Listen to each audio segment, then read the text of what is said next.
Buenas tardes, queridos hermanos. Bienvenidos una tarde más a este tiempo de preguntas y respuestas. Tiempo que dedicamos todos los días a esta hora de lunes a viernes para estudiar la palabra juntos y para que el Señor nos siga instruyendo y nos siga enseñando tantas y tantas cosas necesarias para nuestro conocimiento bíblico, para nuestra madurez y para que podamos desarrollar una profunda e intensa relación con el Señor. A lo largo de este día he estado respondiendo sin parar prácticamente preguntas y preguntas que ustedes nos hacen llegar cada día a través del correo electrónico de la iglesia y otros medios. Pero a pesar de eso, a pesar de que llevo todo el día prácticamente respondiendo a vuestras preguntas, con textos bíblicos, con argumentos, etcétera, pues tengo aquí delante de mí ahora una lista inmensa de preguntas que intentaré, con la ayuda del Señor, pues darle respuesta. Y antes de orar, me gustaría dar como testimonio que ya unos cuantos hermanos me están mandando unos mensajes que a mí personalmente me han dado mucha alegría. Y es que me dicen: hermano, voy a comenzar a leer y a estudiar más la Biblia, porque la leo muy poco.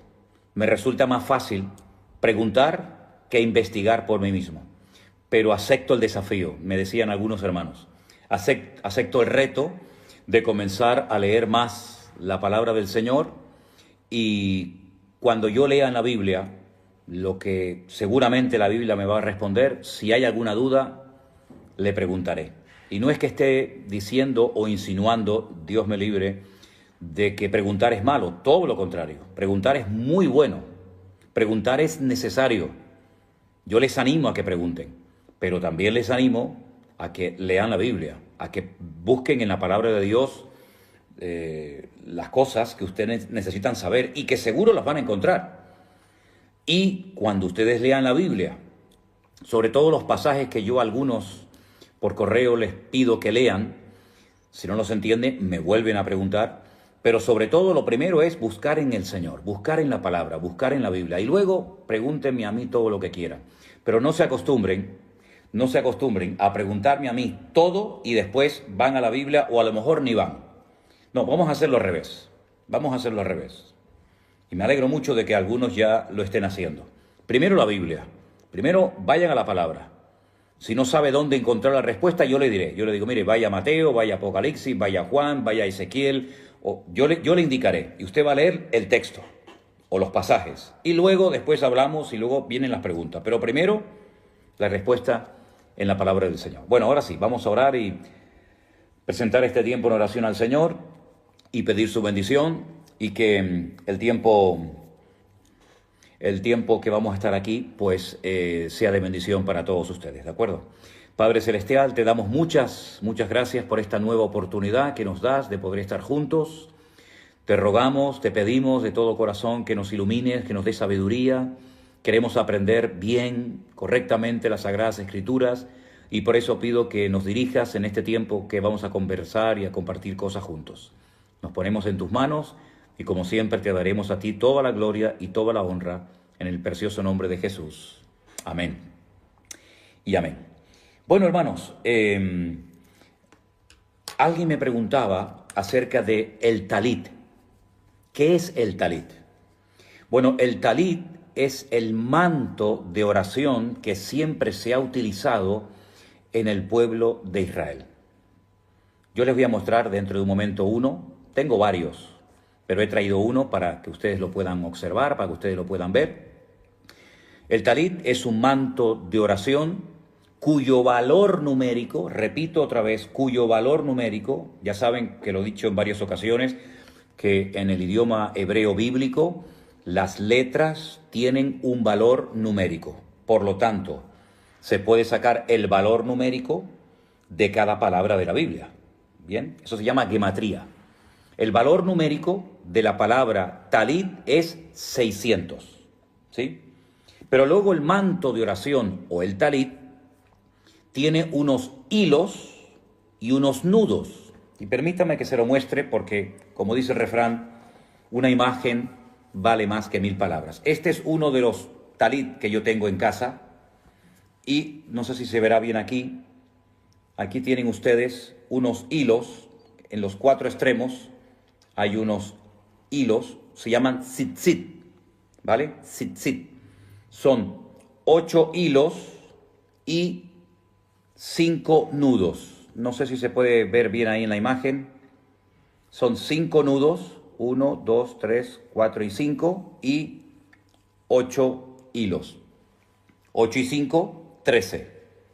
Más el valor numérico de la palabra talit, suma la cantidad de 613. ¿Por qué 613? Porque son los 613 mandamientos de la Torá, de la ley, del Pentateuco, los primeros 5 libros de la Biblia. Hace poco alguien me preguntaba y me decía, hermano, ¿dónde puedo conseguir una Torá? ¿Dónde puedo conseguir los libros de la ley? El Pentateuco, el Humash, en la Biblia, en cualquier Biblia del mundo. Usted tiene el Génesis, Éxodo, Levítico, Números y Deuteronomio. Ahí tiene esos 5 libros que son lo que llamamos la Torá o la ley. Bien, y en esos 5 libros hay exactamente 613 mandamientos.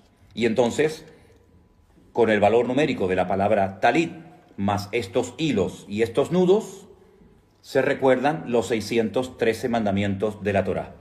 Me preguntan, ¿puede un cristiano, puede una persona ponerse por sus espaldas este manto de oración cuando quiere orar? Sí, no hay ningún problema, no es ningún pecado. No es que usted se esté haciendo judío y esté renunciando a Cristo, ¿no? Si usted se quiere poner el talit para orar, se lo puede poner. Si se quiere poner una chaqueta, se quiere poner una bufanda al cuello, usted se puede poner lo que quiera, no hay ningún problema. No hay ningún problema. No es ningún pecado. No es ningún mandamiento bíblico, ¿sí? Son costumbres y no hay ningún problema, ¿vale? Por lo menos esa es mi opinión. Respondida a esta pregunta, ya les he mostrado, hay un talit que es en color blanco y negro, que es el que más frecuentemente se usa. Hay distintos materiales, hay de lana, hay de lino, hay de seda. Y luego también hay otro de color blanco con las tiras de color azul, ¿vale? Muy bien, bueno, pues dicho esto, paso a responder algunas preguntas que ustedes me han hecho. Alguien preguntaba acerca de la creación que se nos relata en el capítulo 1 del libro del Génesis. Y sería muy bueno que ustedes prestaran atención a lo que yo les voy a estar comentando y después, como ustedes saben, después yo, si quieren, puedo ver 2 o 3 preguntas al azar y se las respondo. ¿Bien? Entonces, en el capítulo 1 del libro del Génesis, libro que se llama en hebreo Bereshit, ¿por qué se llama Bereshit? Porque la primera palabra del libro del Génesis es la palabra Bereshit. Son 6 letras.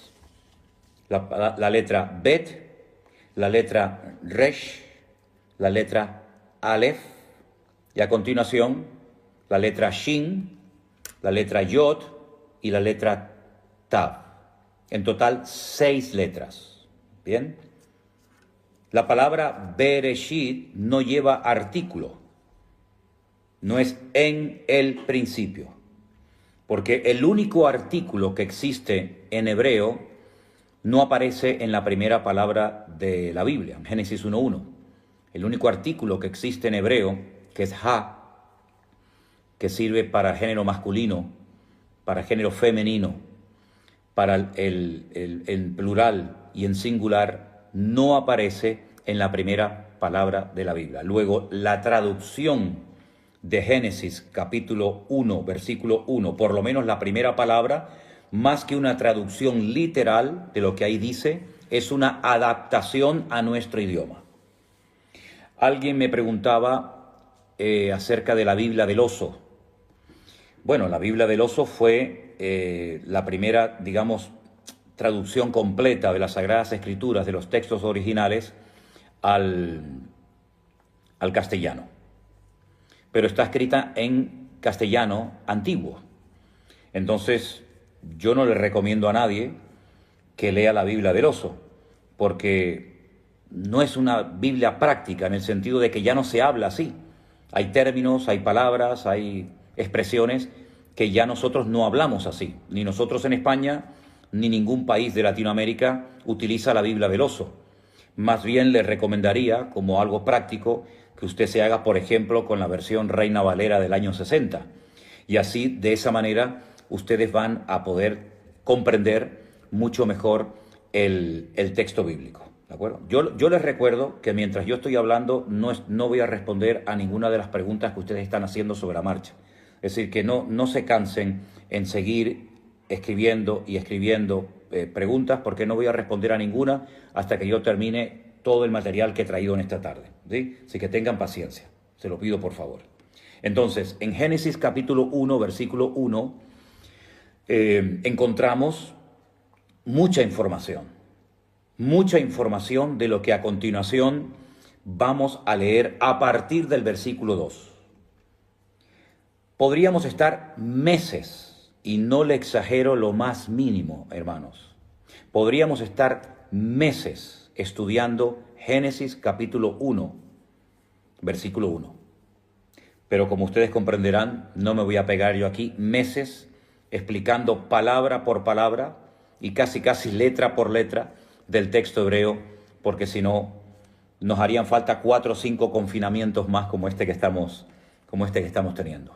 La primera letra de la Biblia, la primera letra del versículo 1, es una letra que se llama, la conocemos con el nombre de Bet, cuyo valor numérico es 2. No es la primera letra del Aleph Bet, es la segunda, ¿sí? La primera letra del abecedario hebreo es una letra que yo la llamo, tal vez no es la palabra correcta, pero yo lo que quiero es que me entiendan. Entonces yo la denomino un comodín. Es una letra que nos sirve para convertirla en la vocal que nosotros necesitemos. Hay 2 letras mudas. Nosotros en español, en castellano tenemos una, que sería la letra H, que simplemente la utilizamos por cuestiones ortográficas, pero realmente es una letra muda, ¿sí? No es lo mismo escribir la palabra hermano con H que sin H, o la palabra hacer con H o sin H, ¿verdad? Simplemente por cuestiones ortográficas. Pero en hebreo hay 2 letras mudas, la letra Aleph, que es la primera, y la letra Ain, que significa ojo, ¿vale? Entonces, la primera letra de la Biblia es la segunda letra del Aleph Bet. Y esa letra es la Bet, cuyo valor numérico es 2, y también esa letra significa casa. Bet Lehem, la casa del pan, ¿verdad? Bet Jolim, la casa de los enfermos o hospital, etcétera, etcétera. La palabra Bet es siempre casa. Y no solamente tiene un valor numérico que ya lo acabo de comentar, que es el número 2, y no solamente significa la palabra o la letra Bet casa, sino que además entra dentro de lo que se conoce cuando se estudia hebreo bíblico, dentro de las preposiciones inseparables. Son 3 las preposiciones inseparables en hebreo. Que le ve, son muy fáciles de aprender. La kaf, la lamet, que, la kaf, la lamet y la bet. Y esa primera letra de la Biblia son 4 preposiciones. Lógicamente no se puede traducir un texto del hebreo al español, en el caso de la Biblia, utilizando las 4 preposiciones. Solamente se puede utilizar una. Bien, pero tiene 4 posibles traducciones, porque son 4 preposiciones utilizando una sola letra, ¿vale? Entonces, lo que Dios nos está dando como información en el versículo 1 de Génesis 1 es muy importante. Podríamos ver, por ejemplo, cuántas letras Aleph aparecen en el primer versículo. La letra Aleph es Elef, que significa 1000. Entonces el Señor va a relatar la historia, el relato de la creación en 6 períodos que los conocemos como Yom, los conocemos como día primero, día segundo, etcétera, etcétera. Ahora bien, es cierto que parece que más que crear aunque hay momentos en los que Dios está creando, hay momentos en los que vemos a Dios poniendo en orden una creación que ha quedado alterada. Nosotros decimos por la rebelión de Satanás, que fue arrojado de su presencia y lanzado a tierra. Cuando dice, por ejemplo, la Biblia, presten atención, y separó Dios las aguas de las aguas. Luego las aguas ya existían. No está creando las aguas, ya existían, solamente que las separa. Las aguas de arriba, las aguas de abajo, y automáticamente sale la tierra que estaba totalmente cubierta por el agua.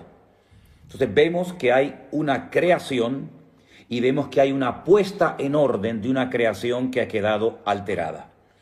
Ahora, en el versículo 2 dice que esa tierra, que ya Dios creó en el versículo 1, estaba desordenada y vacía. Es un poco complicado esto, ¿no? Porque si está vacía, ¿en qué se basa para decir que estaba desordenada? Usted entra a una habitación que está totalmente vacía y la habitación no está ni desordenada ni ordenada. Está vacía. Sin embargo, en nuestra Biblia en español, en el versículo 2 de Génesis 1 dice la tierra estaba desordenada y vacía. Volviendo a la versión de la Biblia del Oso, dice en vez de desordenada, dice desadornada. No había adornos. Es muy bonita esa expresión. Tohu babohu es lo que dice en el texto en hebreo. Tohu babohu son dos palabras que no tienen una traducción literal, sino hay que buscar una adaptación, depende del contexto, para esas dos palabras. Tohu babohu. Entonces, vemos que Dios va creando, Dios va poniendo un orden, Dios va poniendo todo en su sitio. Ahora, hay algunas personas que dicen, que enseñan, que antes de Adán y Eva había habitantes en la tierra. Bueno, eso no lo pueden demostrar con la Biblia, con todos mis respetos. Incluso me mencionan nombres de algunos predicadores que enseñan que antes de Adán y Eva había una raza, unas personas preadámicas que vivían en el planeta Tierra. Eso no lo puede demostrar nadie con la Biblia. Se llame quien se llame, famoso o poco famoso. Eso es una opinión que no tiene ningún fundamento bíblico, con todo mi respeto. En cuanto a la edad de la tierra, desde Adán hasta nosotros, el período, la edad de la tierra no es la que dicen los científicos. ¿Está reñida la ciencia con la Biblia? No. En la mayoría de los casos, no. Lo que pasa es que el hombre tiene un sistema de datación, una forma de contar el tiempo desde otro punto de vista completamente diferente al punto de vista bíblico. Yo les voy a pedir a todos ustedes un favor. Aquí nosotros utilizamos para esta palabra que les voy a compartir, la palabra globo. ¿Sabéis lo que es un globo, verdad? En algunos lugares sé que tiene otro nombre, pero yo espero que me estén entendiendo bien. Eso que a veces en las fiestas se infla, ¿verdad? Y se pone y se hacen adornos muy bonitos con nombres, con banderas. Bueno, si usted coge un globo totalmente desinflado, sin meterle aire, sin meterle gas, usted coge, por ejemplo, un bolígrafo y hace dos puntitos, como si fueran dos ojos, ¿no? Por así decirlo, ¿no? Usted hace dos puntitos, mida la distancia con el globo desinflado, ¿sí? Con el globo desinflado, mida la distancia entre punto y punto. Ahora infle el globo todo lo que pueda y amárrelo. Y vuelva a medir la distancia entre un punto y otro. Ha cambiado, ¿verdad? Ya no tienen la misma distancia de punto a punto cuando está inflado o cuando está desinflado. ¿Se le ha añadido más goma al globo? No, simplemente se le ha metido aire, un elemento externo que ha cambiado la distancia, pero el globo sigue siendo exactamente lo mismo. No tengo tiempo para explicar todo esto porque es algo muy interesante. El factor tiempo es algo que a mí siempre me ha llamado mucho la atención, pero eso es lo que ocurre con la Tierra. El hombre mide el tiempo cuando el globo está inflado, porque la Tierra se desplaza a una velocidad constante y a una velocidad constante. La Tierra se desplaza a una velocidad constante. Y por lo inflado que está el globo, ¿me explico? Por el tiempo que ha transcurrido, repito, por el tiempo que ha transcurrido, partiendo de un punto, lógicamente, se puede medir la datación de la Tierra. Pero uno mira de aquí para allá y el otro mide desde acá para allá. Por lo tanto, no hay una contradicción aparente entre ciencia y Biblia. Lo que pasa es que el sistema de datación es completamente diferente. ¿De acuerdo? Yo sé que explicar esto es muy complicado. Yo no soy un gran sabio para explicar estas cosas, pero intento poner los ejemplos más sencillos posible para que ustedes en ningún momento se sientan mal o se sientan como que están siendo engañados, porque la Biblia habla de unos 6.000 años y la ciencia habla de no sé cuántos millones de años. Entonces la Biblia no relata todo. Antes de Génesis 1:1, lógicamente había muchas cosas que la Biblia no relata. Antes de Génesis 1:1 había unos actos creativos, unas acciones de parte de Dios que no los tenemos en la Biblia. Por ejemplo, una de las cosas que a mí siempre me ha llamado la atención cuando comencé a leer la Biblia hace muchos años es que veía a Dios creando o poniendo en orden, como prefieran. Dios creó al hombre, Adán. ¿Por qué lo llamó Adán? Dicho sea de paso. Porque la tierra que Dios tomó se llamaba Adamá, no Aharet, sino Adamá. Y al coger Adamá, creó un Adán, ¿verdad? Que es muy interesante el nombre Adán, esas 3 letras, Aleph, Dalet, Men, Sofit, porque nos habla de sangre, nos habla del primero, en fin, son muchas cosas, ¿no? Y después creó a Eva, pero de repente nos encontramos en el relato bíblico a Satanás, tentando a Adán y a Eva, y mi pregunta era, ¿de dónde salió Satanás?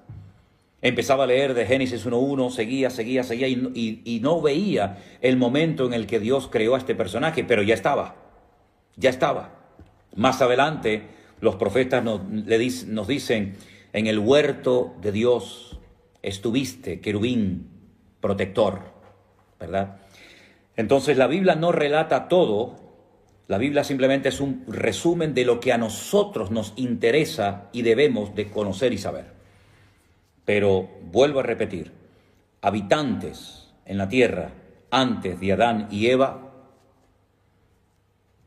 no lo pueden demostrar con la Biblia. Son simplemente argumentos, opiniones, pero no es Biblia. Y lo que no sea Biblia, pues no me interesa, sinceramente. Yo me ciño a la Biblia y yo soy un maestro de la Biblia.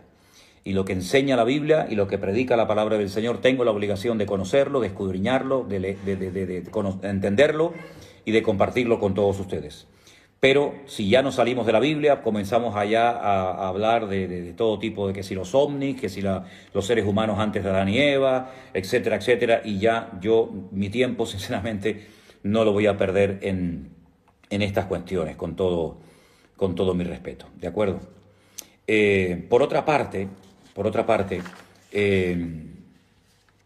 hoy recibí un correo de un hermano preguntándome por los paños ungidos,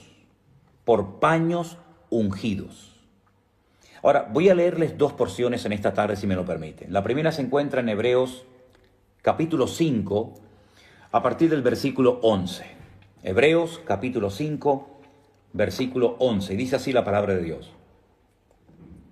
Acerca de esto tenemos mucho que decir y difícil de explicar, por cuanto os habéis hecho tardos para oír. Porque debiendo ser ya maestros, después de tanto tiempo, tenéis necesidad de que se os vuelva a enseñar cuáles son los primeros rudimentos de las palabras de Dios, y habéis llegado a ser tales que tenéis necesidad de leche y no de alimento sólido. Y todo aquel que participa de la leche es inexperto en la palabra de justicia porque es niño.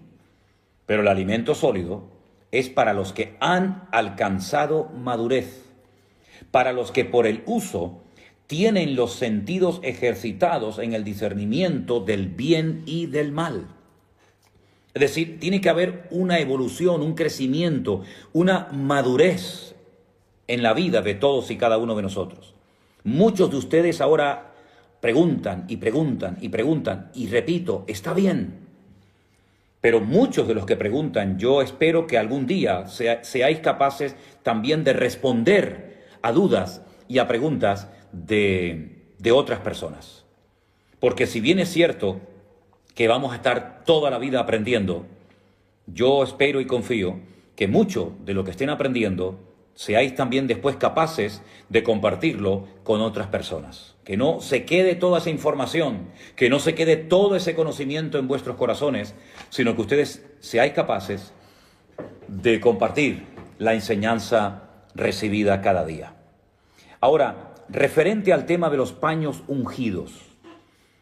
Una persona, un hermano en esta mañana me decía que ha recibido una carta, miembros de esa iglesia han recibido una carta en cuyo interior venía un pañito, un pañuelo ungido con aceite para el tema de enfermedades, enfermos, etcétera, etcétera. Vamos a ir primeramente a la palabra del Señor y después vamos a aclarar este tema. Hechos capítulo 19, si ustedes están tomando nota, si no presten atención. En Hechos capítulo 19, en el versículo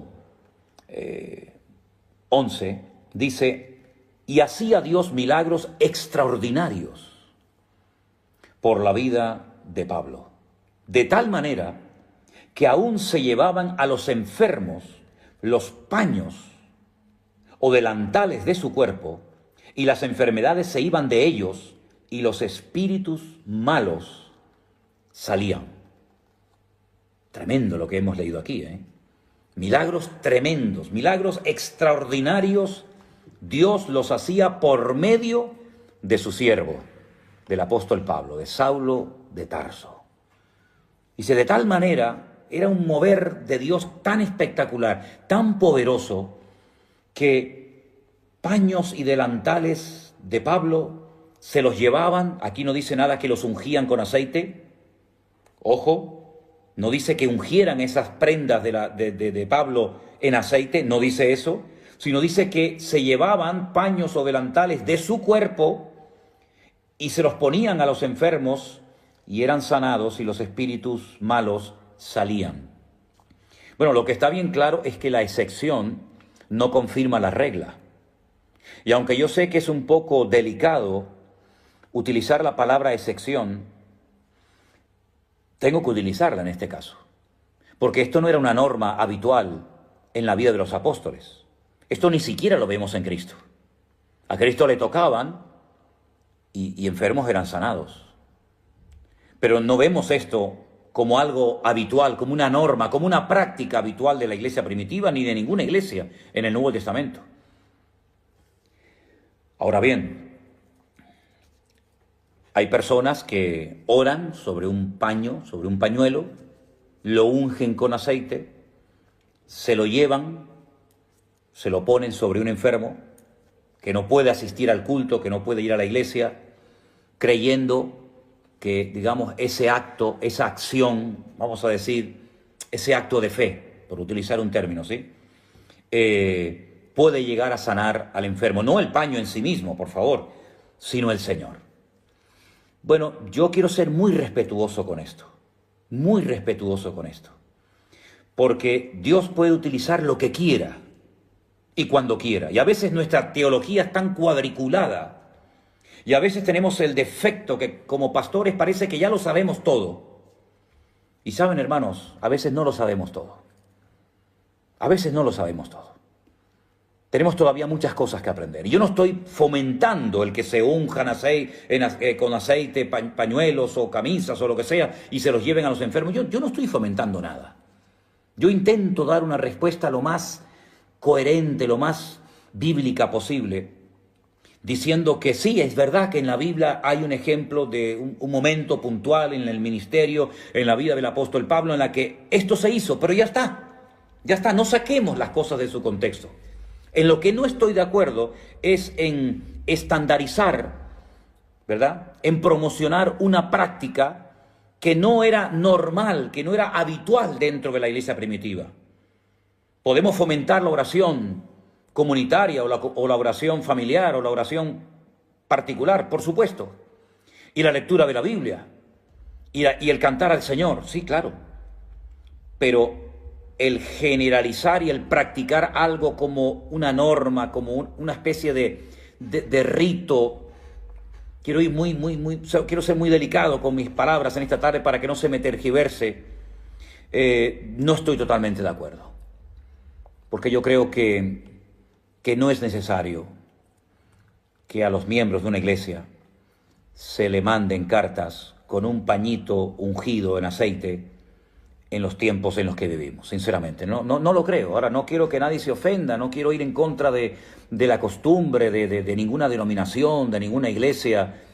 No estoy atacando a nadie, ni mucho menos, ni mucho menos.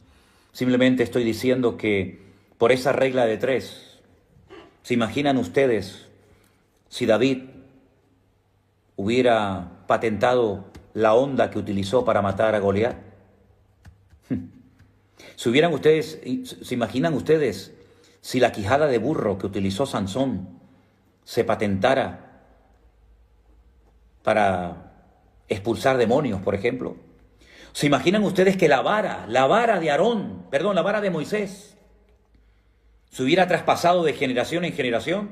Al final hubieran terminado adorando y poniendo la fe en cosas en vez de en el Señor, como pasó en los tiempos de Gedeón, como pasó con aquella serpiente de bronce, que al final terminaron adorando a la serpiente de bronce en vez de quedarse con el mensaje objetivo que se pretendía transmitir a través de aquel objeto de bronce. Al final terminaron cayendo y adorando a la serpiente de bronce. Entonces me da mucho temor y mucho respeto, y tenemos que tener mucho cuidado, porque muchos proceden del catolicismo, donde todo el tema de reliquias y cosas se ha utilizado mucho durante siglos, y donde muchas personas parece que siempre necesitan tocar, ver, tener algo a lo cual agarrarse, y bienaventurados los que creyeron y no puede, y bienaventurados los que creyeron y no vieron. Por lo tanto, cuidado con terminar teniendo objetos, pañitos, cruces, fotografías. Pienso sinceramente que en los tiempos en los que vivimos no necesitamos recurrir a esas cosas. Imagínense ustedes por un instante que a mí se me ocurriera decir: hermanos, tengo aquí docenas de pañuelos que les voy a echar una gotita de aceite y se la voy a mandar a todos ustedes para que cuando estén enfermos o cuando tengan alguna necesidad de la índole que sea, ustedes se pongan ese pañito encima. ¿Se imaginan ustedes el desastre, el escándalo que se produciría en muchos lugares por algo que suena muy inocente, pero que puede terminar siendo una piedra de tropiezo? Entonces, todo lo que podamos evitar en el ministerio, todo lo que podamos evitar en la iglesia, por favor, vamos a evitarlo, que el diablo es muy astuto, ¿de acuerdo? Así que bueno, vamos a pasar entonces a otro tema. Ayer me hacían una pregunta que me dejó un poco desconcertado, porque con todos mis respetos, no era esa exactamente la palabra. Me preguntaban si yo sabía lo que era bema, y yo dije que no tenía ni idea lo que era bema. Vamos a ver, cuando se estudia escatología, se estudia la palabra bima, y bima es el tribunal, es una palabra que se utilizaba para referirse al tribunal. Bema es el juez, estamos hablando en griego, ¿sí? Y la palabra que se emplea en escatología bíblica cuando se habla acerca de presentarnos ante el tribunal de Cristo, no para ser juzgados los creyentes, para ver si nos salvamos o nos condenamos, sino para recibir la recompensa correspondiente a nuestra labor mientras estuvimos en este mundo, es el bima, es el tribunal de Cristo, ¿vale? Entonces el bema era el juez que en aquellos tiempos de las Olimpiadas en Grecia se ponía en la meta para saber quién llegaba primero, quién llegaba segundo y a quién darle la corona de laureles y premiarlo y honrarlo. ¿Se dan cuenta? Hoy en día no hace falta porque hay una fotografía que saben perfectamente qué corredor llegó primero, pero en aquellos tiempos había un juez que se ponía en la línea de meta y ese juez se le conocía como el bema. Pero lo que la Biblia habla más bien es del bima, ¿vale? El bima, que es el tribunal, el juicio para recibir recompensas. El cristiano no va a ser juzgado para, repito, para ver si se salva o se condena, no, sino para recibir su corona, para recibir su recompensa. Él recompensará a cada uno según la labor que haya hecho mientras estuvo en este mundo. ¿De acuerdo? Muchos de ustedes también, o algunos de ustedes, perdón, me preguntan muchas veces, me piden opinión en cuanto a qué iglesia yo les puedo recomendar. Bueno, en primer lugar, yo sinceramente les digo, si ustedes me preguntan por qué iglesia recomendarle en su país, yo no tengo ninguna autoridad para recomendarle a usted una iglesia en Colombia, en Argentina, en Ecuador o en ninguna parte, porque no conozco las iglesias de su zona. Entonces, mi recomendación, mi consejo es que si usted está buscando una iglesia donde congregarse, pues vaya, pregunte qué doctrinas aceptan o practican o creen en esa congregación, pregunten, en fin, cuáles son las costumbres, cuáles son las normas, y después usted saque sus propias conclusiones con la Biblia en la mano, compruebe si lo que en esa iglesia se enseña desde los púlpitos es correcto, pregunte qué es lo que se le enseña a los niños en el caso de que usted tenga hijos que vayan a ir a la escuela dominical, pero yo recomendar iglesias no recomiendo, y menos iglesias que no conozco. Podría, no sé, hablarle de alguna iglesia aquí en las Islas Canarias, pero ni así. Yo prefiero que la iglesia que usted vaya a la iglesia, que la conozca, que hable con el pastor, que pregunte, que se informe y luego después usted tome su decisión. Pero yo iglesias en países que no conozco, pues no puedo recomendar, porque sinceramente no tengo ninguna autoridad para recomendar iglesias que no conozco. ¿De acuerdo? Por otra parte, me preguntan también por el nombre Israel. Israel es un nombre que Dios le dio, como ustedes saben, a Jacob. El nombre Israel son 5 letras.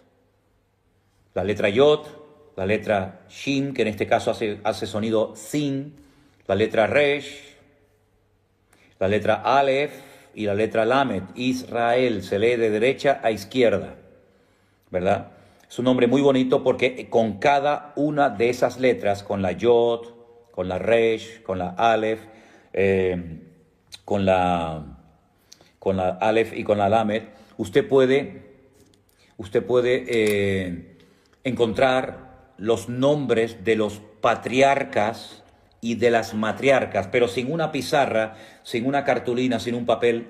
No voy a estar explicando esto porque va a ser muy complicado. Pero es un estudio muy interesante, letra a letra, del nombre Israel, letra a letra. Y luego también se pueden escoger las 3 primeras, Yashar, y separar él. Él en la Biblia es Dios. Él con Aleph y con Lamed. Toda palabra, todo nombre, todo lugar que termina en él tiene que ver con Dios. Israel, Ismael, ¿verdad? Pero las primeras 3 letras, Yashar, significa recto, honesto, una persona centrada, cabal, respetuosa. Entonces recuerden que fue a Jacob, el torcido, el que agarró por el calcañar a su hermano, al que se le cambia el nombre y se le enseña una línea recta, una filosofía, un estilo de vida diferente a la que él ha llevado durante muchos años de su vida. Pero repito, esto sin una pizarra es muy complicado explicarlo, porque hay que verlo para entenderlo mucho mejor. También me preguntaban por qué la tribu de Dan no aparece en la lista de los 144.000 de Apocalipsis. Bueno, yo le he pedido a esa persona que lea todo lo que la Biblia dice en el Antiguo Testamento sobre la tribu de Dan, y usted va a encontrar la razón por la que Dan no aparece en la lista de la lista de los 12.000 por cada tribu, total 144.000 sellados. No está Dan, es verdad. Pero yo quiero que usted lea en la Biblia todo lo que dice sobre la tribu de Dan y usted verá cómo va a encontrar la respuesta sin ningún problema. Quiero dar las gracias a la hermana Nilda Caraballo de Puerto Rico, aunque vive en Estados Unidos, por haberme informado acerca del tema este del BIMA y del BEMA y todo esto que yo ayer sinceramente no entendía exactamente qué es lo que la persona me quería preguntar. Así que muchas gracias, querida hermana. Vuelvo a repetir, preguntar es muy bueno, pero yo prefiero que ustedes vayan primeramente a la Biblia a buscar la respuesta. Si no encuentran la respuesta en la Biblia o la encuentran pero no la terminan de entender, entonces con toda libertad usted pregunte lo que quiera. Vamos a ver, ¿cuál es el apóstol número 12? Bueno, el apóstol número 12, como usted sabe bien, es el apóstol Pablo. El apóstol Pablo, él utiliza el título apóstol en todas y en cada una de sus epístolas o en la mayoría de sus cartas. Pablo ocupó el lugar número 12. El lugar de Judas Iscariote, que no fue aquel famoso Matías que por votación o por suertes escogieron deprisa y corriendo antes del día de Pentecostés. Sin lugar a dudas, el apóstol Pablo, apóstol de Jesucristo, es el apóstol Pablo. Muy bien. Pastor, ¿me podría dar su opinión acerca de las donaciones de sangre? Bueno, yo estoy totalmente de acuerdo con las donaciones de sangre. Si todo lo que podamos hacer para salvar una vida, gloria a Dios. Todo lo que se pueda hacer para salvar una vida, debemos de hacerlo. La Biblia no prohíbe donar sangre. Digo esto por si acaso la pregunta tiene doble sentido. La Biblia prohíbe comer sangre,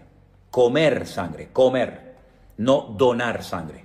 La pregunta es, ¿qué hizo Cristo? ¿Qué dio el Señor Jesucristo? No nos dio a comer sangre, ¿verdad? Pero dio su sangre por nosotros. Por lo tanto, estoy totalmente a favor de las donaciones de sangre. Y cuando una persona, haciendo una pésima, una terrible interpretación de un texto bíblico, creyendo que prohíbe donar sangre, cuando dice otra cosa y deja morir a una persona, lamentablemente está cometiendo el peor error de su vida. Y algún día muchos que dejaron morir a sus esposas, muchos que dejaron morir a seres queridos, cuando la luz del Evangelio brille en sus corazones, se van a dar cuenta del tremendo error que cometieron. Sí, comer sangre, morcillas, todo eso está prohibido. Prohibido en el Concilio de Jerusalén. No vayan a decir, no, es que eso era para los judíos. No. Hechos capítulo 15 lo reitera. Y Hechos capítulo 15 no es Antiguo Testamento, es primer Concilio de Jerusalén. ¿Sí?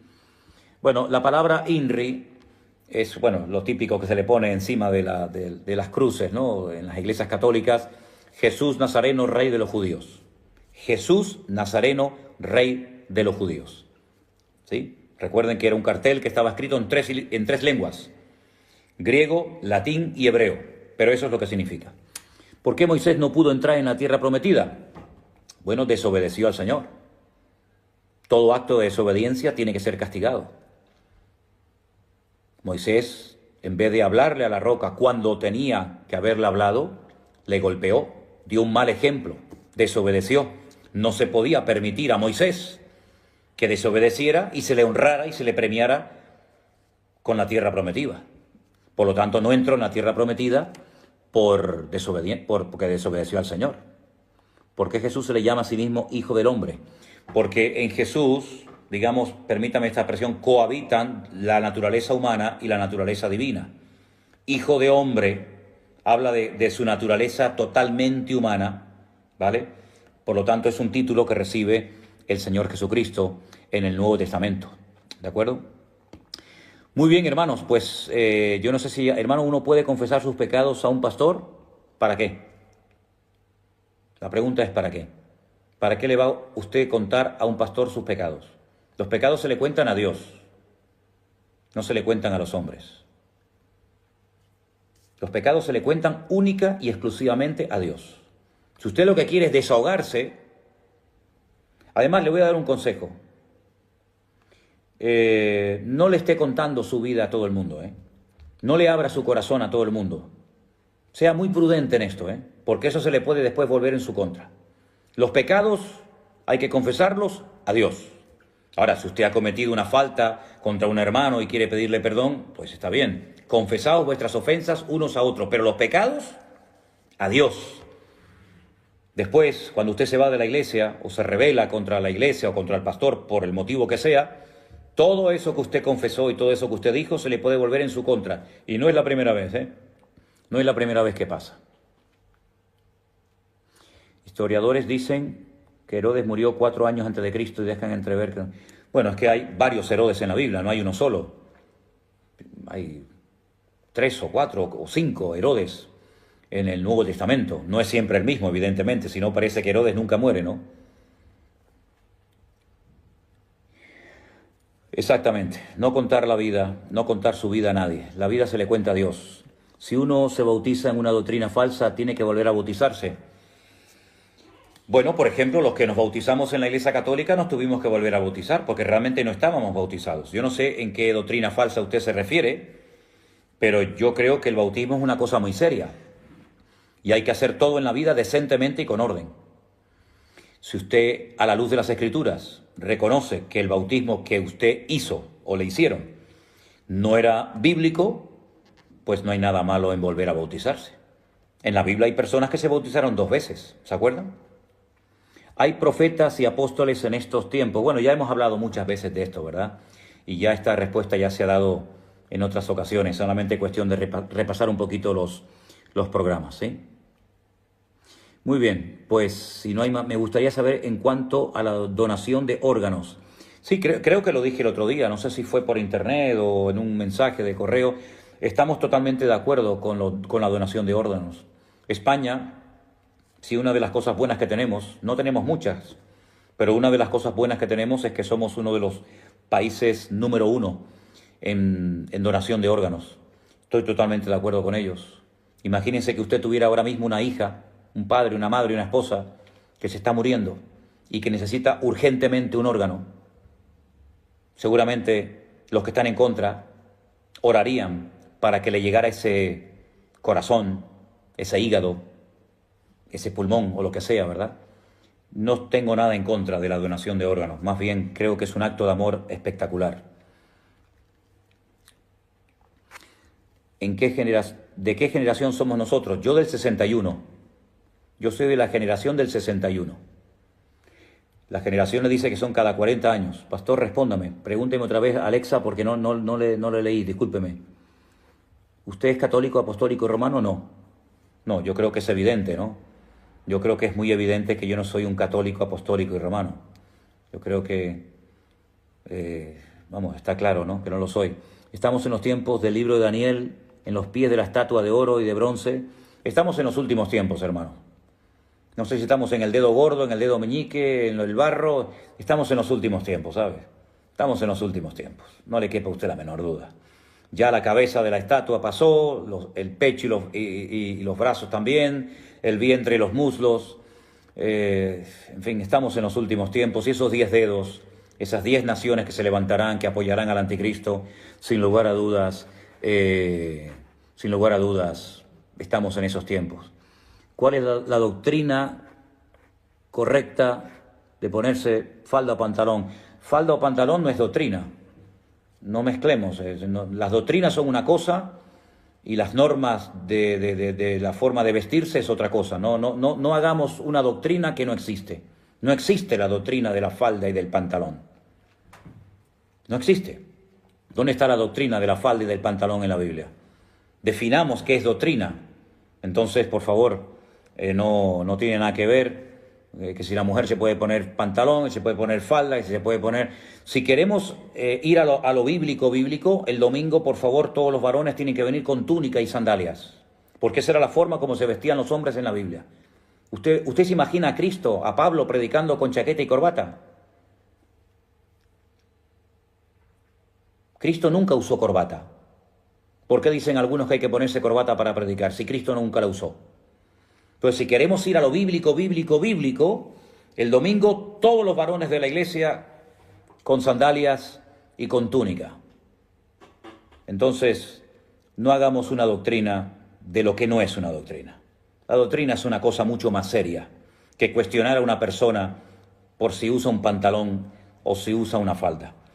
Y no lo digo por la persona que ha hecho esa pregunta, Dios lo sabe, pero muchas veces los que señalan y se fijan mucho en cómo visten los demás, deberían de ver cómo tienen su corazón delante de Dios.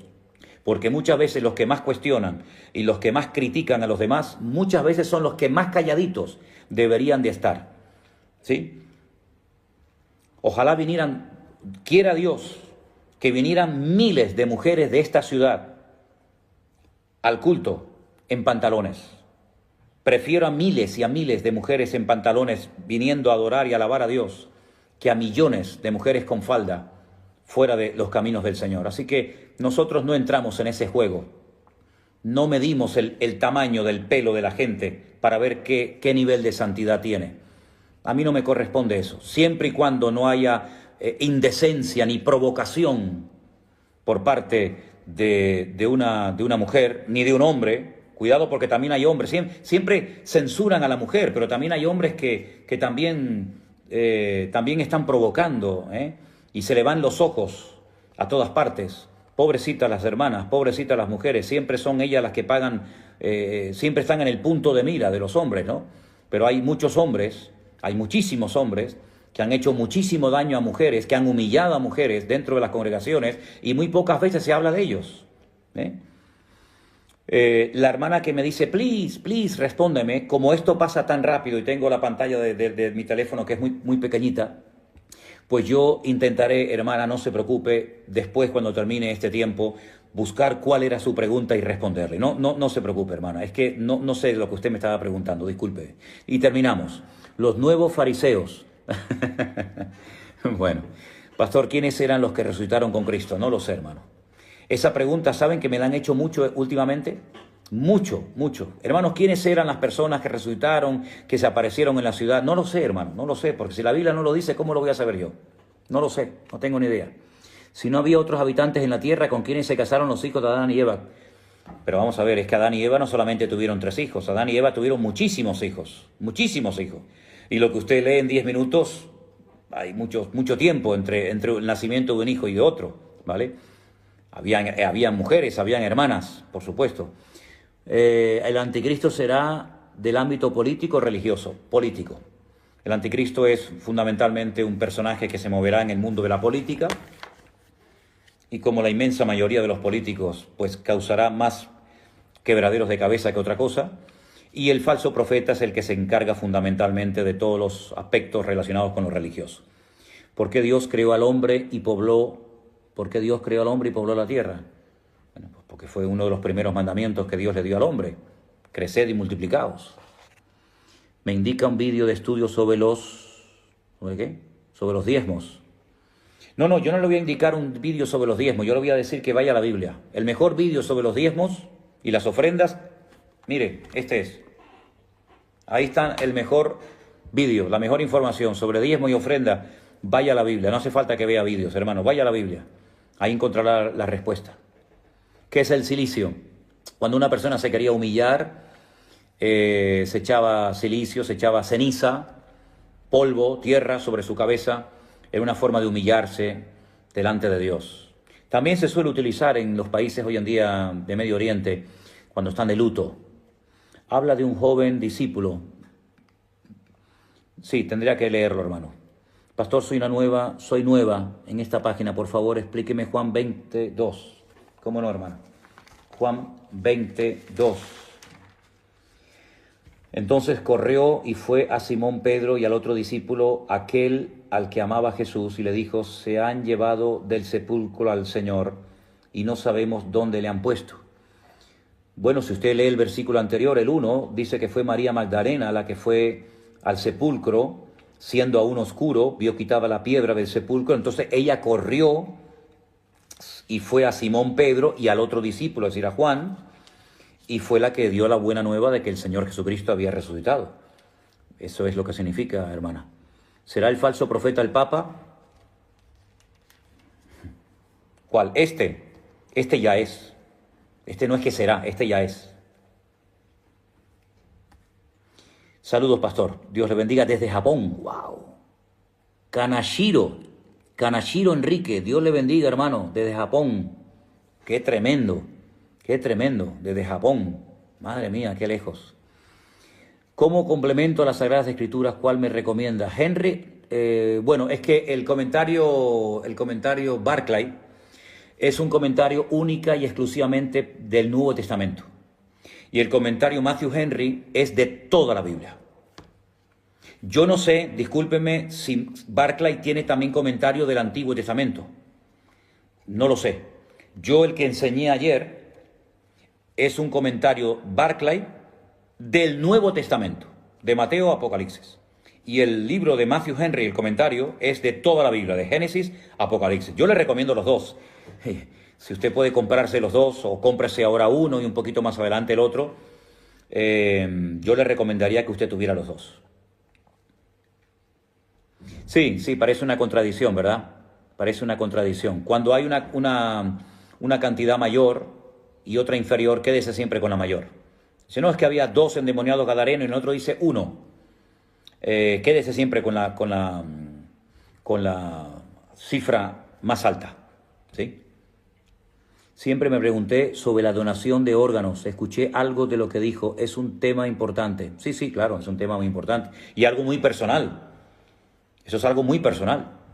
Eso es algo que usted tiene que tomar en conciencia delante del Señor, ¿sí? Entonces, no hay una norma. Yo creo que no hay una iglesia que exija o que niegue, o que prohíba o que permita la donación de órganos. Eso es algo muy personal. Si usted está casado, hable con su esposa, hable con su marido, con sus hijos, a ver qué opinan, ¿verdad? Del manto de Turín, la sábana santa. Eso es un timo, eso es un engaño. Esa sábana no tiene absolutamente nada que ver con Cristo. Absolutamente nada que ver con Cristo. Mateo 18, 19. A la Iglesia Católica siempre le ha gustado el tema de las reliquias. Hay millones de reliquias por todo el mundo, ¿sí? Entonces, olvídense, eso es un timo, es un engaño. Otra vez os digo que si 2 de vosotros se pusieren de acuerdo en la tierra acerca de cualquier cosa que pidieren, les será hecho por mi Padre que está en los cielos. Es interesante que dice 2. Hay algo que se practica hasta el día de hoy en Israel y es lo que se llama minyan. Es un grupo mínimo de 10 varones para poder hacer ciertas y determinadas oraciones. Ahora el Señor rompe la norma rabínica y dice, no. Con que haya 2, ¿verdad? Que se pongan de acuerdo y pidan unánimemente en un mismo sentir algo al Padre, les será hecho por mi Padre que está en los cielos. Sobra el decir que tiene que estar en la voluntad de Dios, en el tiempo de Dios, etcétera, etcétera. Así la Biblia es un puzzle donde se nos da una información aquí, otra información allá, no saquemos un texto del contexto para hacer un pretexto, sino que vamos a unir todas las piezas, ¿verdad? Porque no es todo lo que pidamos. Entonces yo me junto ahora con otro, le pido al Señor un Ferrari y mañana me lo tiene que dar el Señor. No, cuidado. Son cosas dentro de un sentido común, dentro de un orden, dentro de una decencia, dentro de la voluntad de Dios, del tiempo de Dios, etcétera, etcétera. ¿De acuerdo? Pero ahí habla acerca de la fuerza de la unidad, en este caso para lo bueno. ¿Usted cree que un cristiano puede ser incinerado? Hay muchos cristianos que han sido incinerados, muchos. A mi papá, por ejemplo. Yo estuve en el funeral de mi padre y a mi padre lo incineraron. Eso es también algo muy personal. Algo muy personal. ¿Cuándo se cumplirá la apostasía? Ya estamos en la apostasía, hermano. Ya estamos en la apostasía. Estamos viviendo unos tiempos de apostasía terribles. Y la apostasía dentro de la iglesia. La apostasía no tanto en el mundo. La apostasía dentro del cuerpo de Cristo. Yo doy gracias al Señor porque creo que estas clases sencillas y sin tanto montaje y sin tanto, digamos, despliegue tecnológico, pueden traer mucha sanidad, y confío y oramos al Señor para que traiga mucha sanidad y claridad a las vidas. Pero ha habido mucha apostasía, mucho libertinaje, mucho circo, mucho teatro, mucho show dentro del cuerpo de Cristo. Yo espero que todo esto sirva para traer sanidad y restauración a la iglesia. Así que ya estamos en el tiempo de la apostasía. Bueno, hermanos queridos, parece mentira, pero el tiempo ha pasado volando. ¿sí? Yo estaré después repasando las preguntas que ustedes han hecho y intentaré escribir y mañana responderé a algunas preguntas que no respondí hoy por cuestiones de tiempo y mañana a otras que ustedes están haciendo hoy. Que el Señor les bendiga, que el Señor nos guarde, que el Señor nos fortalezca. Aprovechemos este tiempo al máximo, no le demos lugar a la queja. Tenemos tiempo ahora para estudiar, para estar tranquilos, para reflexionar sobre muchas cosas, sobre el ministerio, sobre la obra, sobre las misiones, sobre tantas cosas. Que el Señor nos dé mucha sabiduría. Que Dios les bendiga, hermanos. Mañana en el devocional estaré con ustedes. Lo hacemos a las 9 de la mañana, hora de Canarias. Yo sé que algunos me dicen, mi hermano, me levanto a las 2, 3, 4 de la madrugada para ver el devocional. Bueno, hermanos, que Dios le honre, que Dios le bendiga. Y mañana otra vez a las 6 de la tarde estaré con ustedes. Muchísimas gracias. Para mí es un placer estar con ustedes. Disculpen que no les responda a todas las preguntas, que esto entra tan rápido que no me da tiempo de leer todo lo que ustedes me preguntan, pero si Dios quiere, mañana mañana tendremos más tiempo. Dios les bendiga. Oren mucho por nosotros. Una vez más, gracias, infinitas gracias por todos los que nos están apoyando, por todos los que nos ayudan en este tiempo. Nosotros no pedimos por las redes sociales, no necesitamos pedir al hombre. Nosotros pedimos a Dios. Aventado, no sé lo que es la palabra aventado. Lo buscaré en el diccionario, hermano. No se preocupe, yo le respondo mañana a esa pregunta, no se preocupe, ¿sí? Gracias a todos los que nos están apoyando en oración, con sus ofrendas. Gracias, hermano, de todo corazón. Les estoy muy agradecido y en nombre de mi esposa, en nombre de la iglesia, les agradezco muchísimo. Les agradezco muchísimo todo el apoyo, todo el amor que ustedes cada día nos expresan de una manera u otra. Disculpen que muchos me piden el WhatsApp mío personal y no lo esté dando, pero ustedes tienen que comprender que uno también tiene que tener un mínimo de privacidad, aunque al final también terminan descubriendo el teléfono particular y el WhatsApp de uno, pero disculpen si no le damos el WhatsApp a todo el mundo. Tenemos que ser también un poquito prudentes. Dios les bendiga, hermanos. Buenas tardes. Nos vemos mañana, si Dios quiere.